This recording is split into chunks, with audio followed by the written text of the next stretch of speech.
sit down with a cardiologist or an orthopedic surgeon, pay them well and say, hey, for $1,000, give us 2 hours of your time.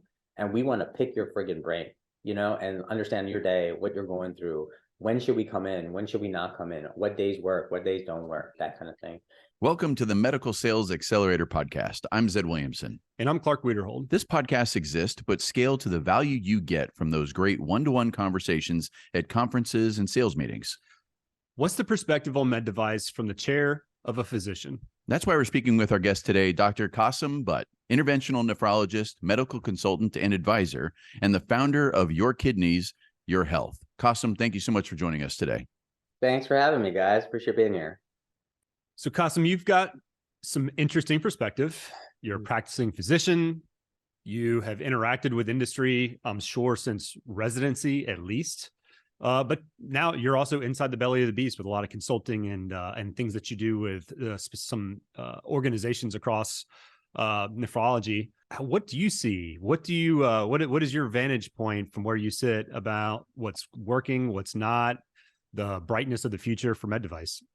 Well, I'm going to push back on you for a second. Haven't been involved since residency. I'm a late bloomer. I got involved in my 40s, honestly, with med device. So I came on later. So I think that adds a little bit different perspective in the sense that I had 11 years of experience, or 10 years, at least 10 years of experience before I understood med device. Do you see what I'm saying? So I've seen a lot of these, I wouldn't say kids, but everyone in their 30s to me as a kid now, but with these young guys that are in med device companies, and they have 1 or 2 years of experience, and they're giving their insight, you know what I'm saying? And I'm like, okay, what did you really learn, right? And so I feel like I come at it a fairly different perspective. I know, I'm a nephrologist, an interventional nephrologist, and I know kidney care in and out. I know the stuff that frustrates you. I know the stuff that makes you happy. I know the stuff that works, it doesn't work.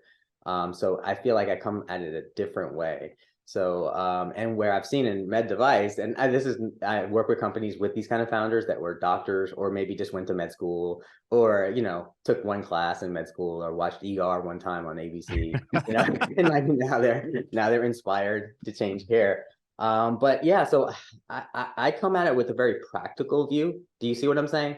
And so I think that's what kind of differentiates me. Maybe it's not nihilistic, it's not pessimistic, it's just realistic, right? And so I've seen so many people come in, you've been to pitch events, right? You've been to these pitch events, and everyone's got the latest and greatest product that's going to revolutionize care, has a $100 billion addressable market, yada, yada, yada, the whole thing. But then I'm like, okay, who's paying for this, right? Is my patient actually going to use this? Is the doctor, how does it fit into the clinical workflow, right? Does it interfere with my daily behavior? So I come at it with a little bit different perspective. And again, this is from actually a guy who's a little bit older that went into it, not someone who was younger. Although I do have my regrets that I didn't get involved in it younger. So, but yeah. No, it's interesting. And the fact that you point that out is important because you had that experience. I'm curious, what surprised you the most once you did start working with medical device that was a shock, that you couldn't believe that that's the way things were? Well, I think the one thing so I'm an interventionalist, right? So I do regular clinical nephrology too. So half procedures, half clinical work. I think one of the bad perspectives we get from med device, and this is not to be rude or anything, is that the only face of med device we really see is the salesperson. So our understanding of med device is through the eyes of a salesperson. It's not negating salespeople by any means, but there is there's a certain level of depth to their knowledge base about med device. So when I got involved in med device and I got to meet entrepreneurs, I got to meet engineers, I got to meet all these kind of different people, it really was taken aback as the creativity, the innovation, the actual desire to actually help people, right? It's not just a money game. If it was a money game, you don't want to go in, med device is a 10-year haul. Let's be honest, from inception, from incubator to friggin' exit, it's a 10-year haul. So, I was taken aback by just the level of creativity and the fact that we live in a time where innovation and technology is just kind of rushing into care and into medicine. And I kind of wanted to be a part of it. So, but yeah. That's interesting. It's such a good point. There's in business, there's so much focus on really understanding the story of why, okay, you have this product, but why do we have this product? And what it sounds like is when you are only interacting with some salespeople, that powerful story, that origin story of the creativity and innovation behind the device wasn't part of their narrative. And so you missed out, it sounds like. Yeah, yeah, and there's just one device, and now that I have this this perspective of med device, I can retrospectively look back and like go like there's one company in particular, I forgot the name of the company, but it was a balloon, an angioplasty balloon that I used to use. It was compliant, relatively easy to use, and it was cheaper, right, than the typical barred Medtronic products, right? And so we got what was really cool was two actually sales guys that came up with the company, right? And so they actually exited and sold to, I forgot who it was sold to, Bard or somebody, or Medtronic or whatever. But that's when that retrospectively, I'm like, oh my God, this is such a cool story. Two sales guys came up with this product and, actually marketed it. So like now I get to understand that journey a lot more. Before it was just a product, right? It's not like now I've seen, FDA approvals and freaking clinical trials and all this other crap you have to go through. Whereas before you just saw the end product and I'm like, okay, that sucks, or that doesn't suck, like so. So, and I do say that, by the way. No, I don't say that to sales reps. Yeah, you can. It's helpful, actually. Yeah. Sometimes just getting the raw feedback is more important than being pleasant. Yep. Right. Oh yeah, 100%. Yeah. I think we live in the age of trying to be too sensitive, and so How dare you say that? Agreed. how dare you? Yeah. So, and I actually give like feedback to even products or people I talk to, like, hey, this is where you can improve. This is where I would say is the market for you. I mean, everyone wants their use case or their niche market, right? And some people think their product applies to everybody. I'm like, no, it really applies to this dude in this situation with this patient. That's who it applies to. So, Qasim, I specifically remember getting customers years and years ago to our home office for a manufacturer I was working with at the time. And when they saw the process of what went into just this little piece of tool that they would use, right? Their minds were blown. It gave them a whole new appreciation, much less the story of why it was founded, how somebody in their specialty happened to live next to an R&D guy that had created 3 other companies. And he said, hey, here's a need. I don't know how to fix it, but like, why don't we collaborate? It gave them a depth of all of the things behind the little widget. And it sounds like that's what you were describing when you stepped on the other side and got more exposure to founders, the FDA process from an approval perspective, all of the things that take place just to bring that to market. What do you think companies should do to do that intentionally, more consistently, based on what you see from rep interaction on a regular basis?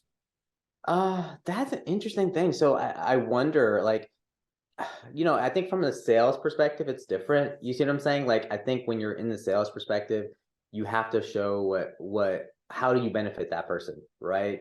And so I'm open to that story. Like, I love the founder story, right? I freaking love it. I love like, even stories about the salespeople. Like, if you come to my office, I'm shooting the shit with you, right? Like, Yeah. And so I don't need like a fancy steak. I just tell me about you, tell me about why you're with the company and all that kind of stuff. But I think it depends. Like maybe maybe you could talk about it from the founder perspective, as a salesperson. Hey, we were founded by this physician out of Wisconsin, like you said, who saw this and this is how it goes. And maybe that story will connect with them. And then ask them about their patients and, are they similar to that? That may be kind of a way to connect with that person. Sure. Like some of the stories I've heard, like, I mean, almost Leo's the smart patch for dialysis access. I mean, the founders, I remember talking to them, man, there was one story they have is when they went with their incubator, they literally went, when they joined the incubator, they were like, hey, they needed to get some supplies, and the incubator told them, hey, this cardiology company just failed. There's a whole bunch of stuff in the dumpster if you want to go for it. They went dumpster diving, literally went dumpster diving for like equipment to start their product. And so like when I talk about Leo and I talk about like the cool things it could do as a patch, I'm like, I see that story, right? I see these two dudes like in the dumpster, no money, 29 years old or whatever the hell they were, like dumping in there. So somehow connect that, I think, is important. But at the same time, you as a sales guy, you can't like disconnect what's your benefit, like what's your value add to a person, to an organization, or to that physician. Also, I'm going to go tangential. I think you have to like it's weird. Not all doctors want to innovate. Not all doctors want to. Most doctors are happy with the status quo, just like most of us are happy with the status quo in their lives. Yeah. So it's kind of important to connect to that one person in the office that is willing to innovate, or willing to, or even has the decision-making capacity, right? So like I was a part of a practice for whatever, 11 years. I didn't really have a say. You see what I'm saying? Like, so you came to me with a new drug or a new device. I wasn't the guy making the decision about inventory. Do you see what I'm saying? So 100%. so like if I'm not, then you're just, it's a nice conversation and we'll have a good laugh and stuff and hang out. But am I going to be the one that do it? Now, I can probably make you the intro to the guy that makes the decision. You see what I'm saying? So I think that's important important there. So if you can make that connection with that physician, I think it's important. But you have to realize who you're talking to, right? I even talk to, say, sometimes you have to not even connect with the doctors. You got to connect with the office managers of the places. The office managers are like the ones who control the schedule. They decide who brings in lunch when. And so the office manager, getting in good with the office manager can be so crucial. The MAs, medical assistants, like there's certain companies, there's certain companies I can think of. You can think of like RPM companies, but also other companies like for testing. They need the MA's involvement. So you got to have a buy-in, not only from physician, but you got to have a buy-in from the medical assistant, right? So, your market, even though your customer may be the physician practice, your customer may be the person, the user is going to be the medical assistant or the office, and who's going to delegate that? Probably the office manager, right? So, but yeah. Everybody rewind about 3 minutes and listen to that again, because there was so many fundamental pieces of gold you dropped right there. Yeah. That folks just need to absorb, remember if you've lost track of it. For the young bucks that are out there or that are trying to step up their game, just listen to everything you said and pay attention to all of those things. You mentioned earlier, somebody will be in there with, I'm pulling two pieces of our conversation, but you talked about some folks that'll, they've got their perspective, but they've been in industry for 2 years, right? You were, how long did you train? For a long time. Yeah. 5 years of training or whatever, on top of 4 years of med school or whatever. Yeah. And then a few years of partying too, by the way. But go ahead. Yeah, you got to throw that in there. It ease the soul. At the same time, you then later talked about, you described how story stood out to you, right? Yeah.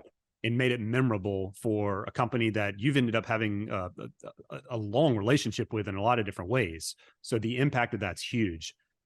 Through that story, the young folks out there, or the folks that are like young in industry, at least, they can scale their lack of their own experience with other people's experiences. And that is a huge hack to get out if you're 22 years old and you're in your first medical sales job, or if you're 45 and you just came out of coaching or something else and you're just getting into industry and you don't have your own breadth of background to create credibility.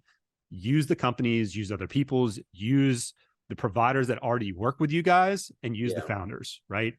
Big way to leap above and, allow the surgeon to still be the surgeon, but you're bringing perspective that's valuable. And I would even say, like, so one of my frustrations with some salespeople is the lack of knowledge of my industry, right? So you just came over from, like, say a drug product or whatever, from like a cholesterol medication. Now you're pushing a kidney disease medication, right? Yeah. And I'm like, okay, do you know anything about my market? And funny thing is, I actually do YouTube. I have a YouTube channel, so I actually create educational content, and a lot of salespeople use it, but also some of the lectures I've done, they've used it as well. But I tell them, like, you need to know, like, what you're talking about, like, when you come and see me. And so, it's always nice. And I don't know if it's possible, like, and I've done these kind of consulting calls. I don't know if you've heard of them, GLG, Athenium, and all these kind of people. But for a company, like a small time startup company, you may want to get a hold of a nephrologist, a cardiologist, whoever your target market is. Sit down with that dude, pay him well, pay him like $500 an hour or something like that. And just sit him down for 2 hours and tell us about your industry. Tell us about what you want. Tell about your day. Like, not even just like your knowledge base, but like your day. Like, like, I don't think many people know the day in the life of a doctor, right?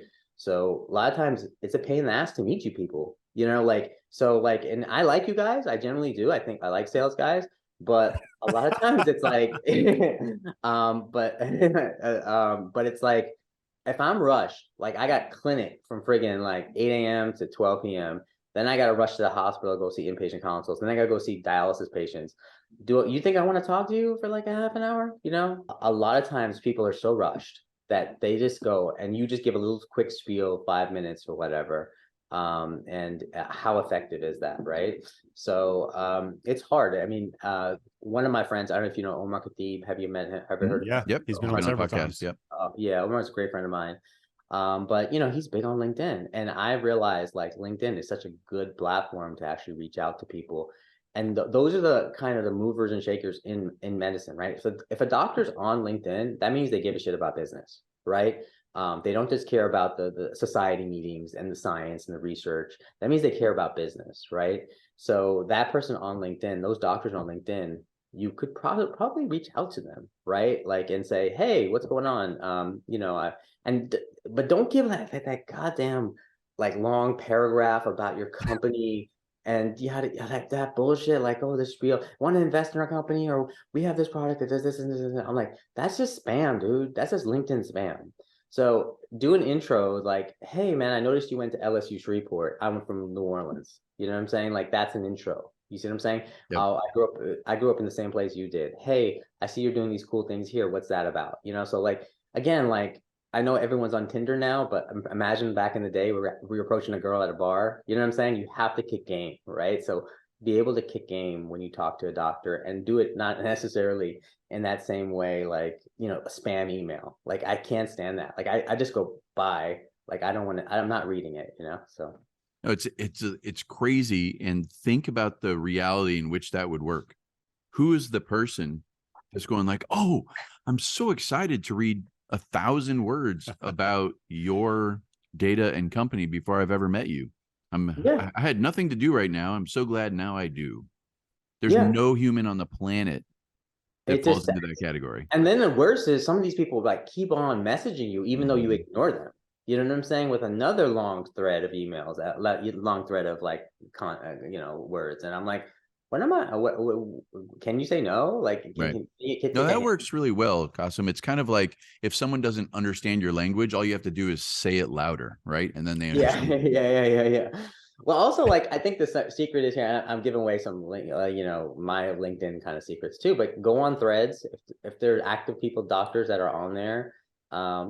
Say things on their comments. If they commented on a study, commented on something. I do videos, but if whatever it is, comment on there. That way they know who you are, right? And then it'll be like, but when you reach out to them, it's not like random person from Bard or random person from whatever company. It's like, oh, this dude that always messages me or comments on there. So there's these subtle cues and subtle hints that you can utilize social media, particularly LinkedIn, for your benefit. And again, I think the doctors that are on LinkedIn are the ones that give a shit. So, it's not like Facebook. It's not like Instagram. There's different types of doctors. I realize like I'm a social media doctor, I guess, if you would, but I realize I'm very much a LinkedIn doctor. Do you see what I'm saying? The content I deliver is meant for everyday knowledge, but also business community and stuff like that as well. So at a minimum, you can use it as part of your targeting metrics, right? And if you're looking for folks that are generally going to be those innovators and the early adopters, that's a pretty good litmus test for some of those things. If you're, say, in disruptive technology.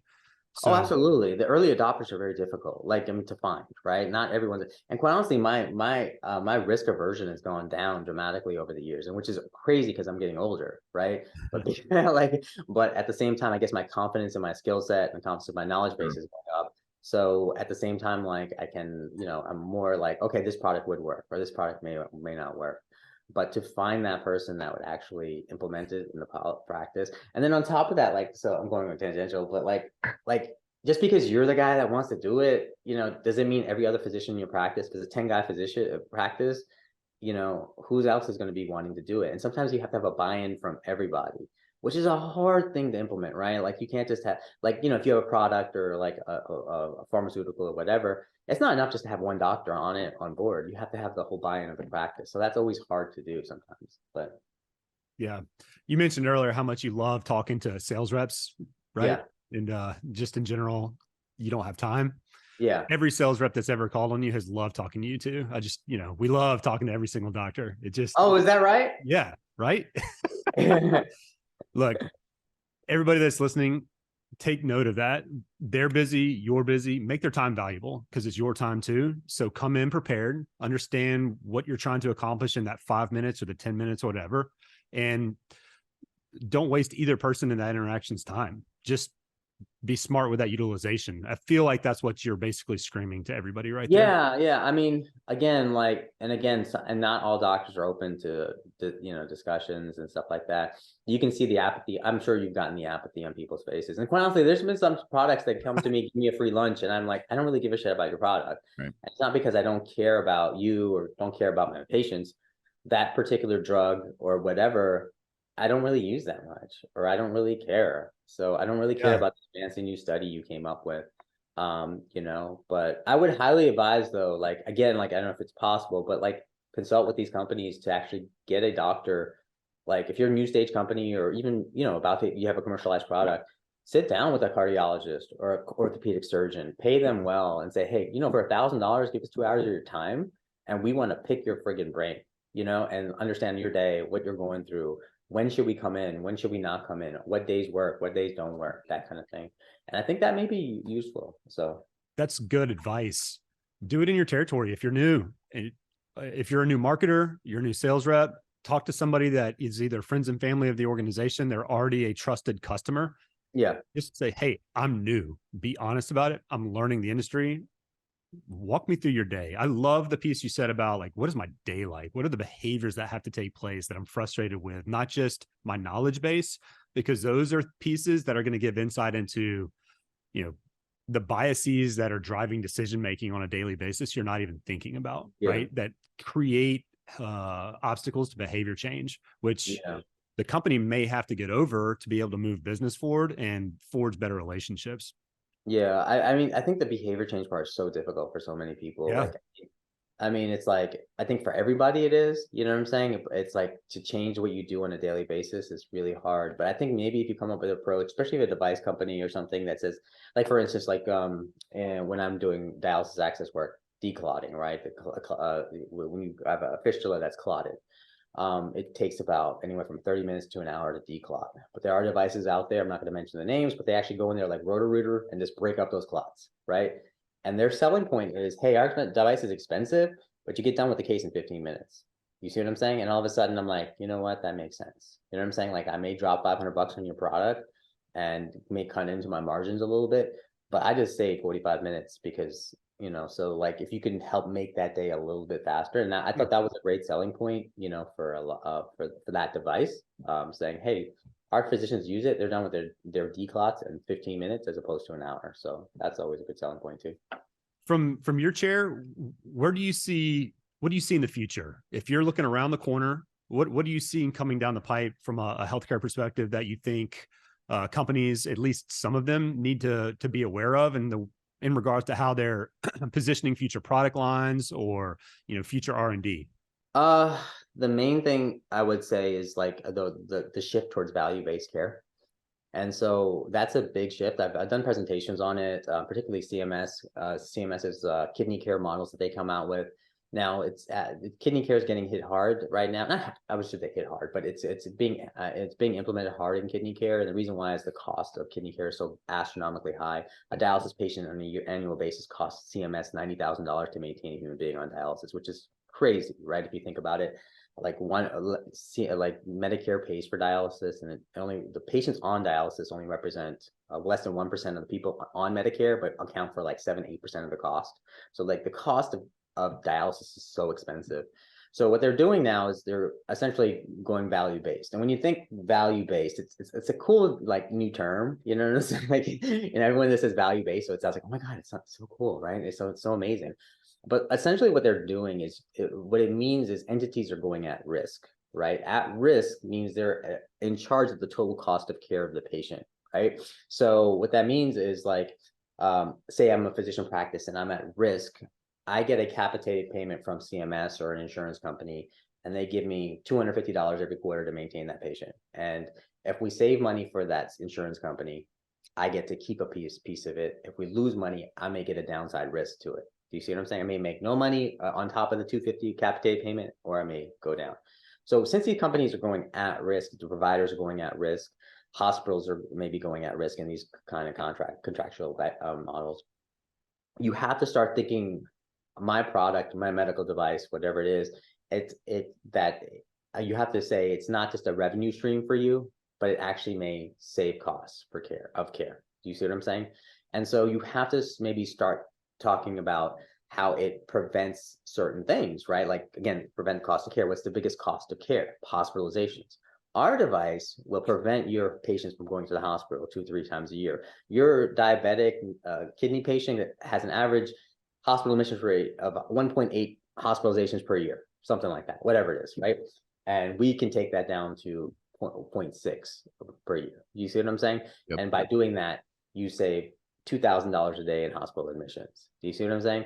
So that's the way you may want to approach. Now, in the reality of this current situation is we're still fee for service, 90%, no, 95%. But you can see here, Medicare Medicare in particular is hitting Medicare, pushing Medicare Advantage plans now. So Medicare is Medicare fee for service. Medicare Advantage is these at-risk contracts where people manage you and you're kind of in network and all this kind of stuff, right? So your customer may not be the doctor anymore, to be honest with you. And this is what I see a shift in care, in friggin' healthcare. The doctor used to be the pinnacle. Like, we used to walk in with a fur coat and a cigarette, and like we owned that hospital, right? We owned it, you know, like it was awesome. Like, our notes sucked, you know, like we just write whatever we want. Give me money, Medicare, you know, like whatever. Now it's going towards administration, right? And those business savvy doctors, right? So that's where the power structure is going. And so Medicare Advantage, so like when you go, your customer may not be the doctor's office. It may be the freaking Medicare Advantage plan. It may be United. It may be, you know, oh my God, Blue Cross Blue Shield, or whatever, or a Medicaid product. You know what I'm saying? Who knows, you know? So you may have to shift that focus to the insurance company, because the insurance companies are the ones that eat the cost, right? The insurance companies, they're the only ones that get hit when they go to the hospital, right? The doctor doesn't get hit. The hospital loves it, right? So you know, there's a concept what they call payviders now. So payers, the insurance payers that are becoming providers, buying their own practices, Yep. managing their own patients. So the shift is, I think, coming there. So I'm glad you brought that up. There's an interesting thing to also keep in mind. There's a difference between Medicare and commercial insurance. I'm going to get these months wrong, but I'll be close. yeah, The average patient with a commercial insurance plan is something like 18 to 24 months. yep. So that commercial insurance plan cares about today. Yes, Medicare 100%. cares about forever. And Yeah. so you're going to, if you're thinking about your R&D and your device and what you're doing, there's a big difference between today and forever. And Yeah. you're also seeing specialties that maybe you might think, well, they'll always be fee for service. What you're also seeing is some of these specialties are negotiating with primary care as payers. Yeah. Because if a specialty can help that primary care company that's value-based keep the risk low, they can actually participate in that capitation. So it's an interesting world we're going into. If it's not on somebody's radar for the devices that are in R&D right now and thinking about, 5, 6, 7 years into the future, just know that you may be hit with a U-turn that you don't know is coming. Yeah, absolutely. So like, I think like if you have a current device right now, your marketing plan for 5 years is more value-based. You have to kind of shift it and see how your product is applicable in that new model, that new business model. But if you're like a pre-seed kind of company at that napkin stage, or just got your first check from an angel investor or whatever, you have to kind of position your product in that kind of light. Do you see what I'm saying? Yeah. That, hey, I'm not just bringing you a revenue. I'm going to be saving you costs. And that's what the hope is for like those RPM companies, remote patient monitoring companies, like Aleo I'm part of, but also other companies as well. And so, like, oh, we'll save you costs. If I'm checking blood pressure all the time on your patient, then hopefully we can keep them out of the hospital, right? And again, that's the biggest thing is hospitalizations. But in like kidney care in particular, it's the shift to more home dialysis, bringing the other shift, I would say, even value-based care, but in general, is bringing healthcare home. I think for the most part, that's what we're doing, is shifting a lot of like care that we thought was, has to be done in the hospital. Now we can do it at home. It's hilarious, dude. Like, I know you said you guys are in New Orleans. I was in Louisiana. When I was in LSU in Shreveport, we kept patients in the hospital for freaking weeks, dude. Like, it was crazy. Like in the 2000s, like it was like 2 weeks for pneumonia. You were in the hospital getting IV antibiotics. You know what I'm saying? You had foot infection. Yeah, they could have maybe eventually get you out, but we kept you forever. And now the shift is, okay, they're stable, switch from the PO antibiotics, get them some home health, get them out, get them home. Yada, yada, yada. So like now the shift is there.